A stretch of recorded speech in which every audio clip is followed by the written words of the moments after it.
Hey, Ryan, Michael Galloway with WeDon'tNeedNoStinkingRecordCompany.com. We're talking about music school and whether it's worth it or not. Let's talk about a situation where on one hand it seems to have helped somebody, on another hand it seems to have not made a lick of difference. There are, well, until recently, there have been two major late night band leaders. One's Kevin Eubanks and the other one is Paul Schaffer. Of course, Kevin Eubanks was with Jay Leno for years and years and years and years, and Paul Schaffer was with David Letterman. All right, well, from what I can tell, Paul Schaffer is not a highly educated musician in terms of formal schooling.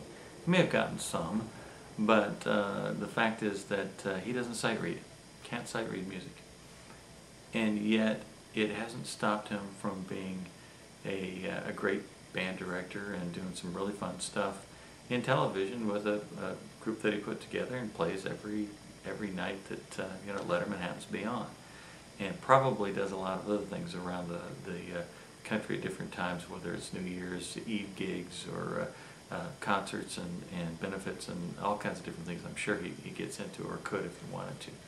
Not particularly highly educated. The other guy, Kevin Eubanks, and Kevin went to Berklee School of Music, very highly educated musician, and very, very strong, took his studies very seriously. You can tell by the way he plays. And same thing, he's played every night that Leno has been on, and does some parties and concerts and larger gigs around the country when he wants to. Now he's broken off and he's starting to do his own thing. It doesn't appear that education was the factor that got them into where they got to. Now, it may have given them confidence if they had it. It may have given them a little lack of confidence if they didn't.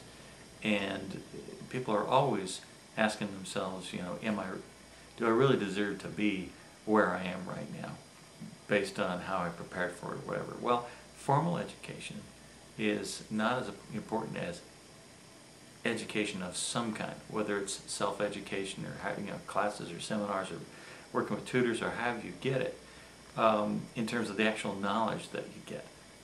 What a degree does for you, music school degree does for you, is it gives you a certification of sorts. One type of certification. It's all kinds of technical schools and programs that you might take for areas of specialty in all kinds of different areas, not just music.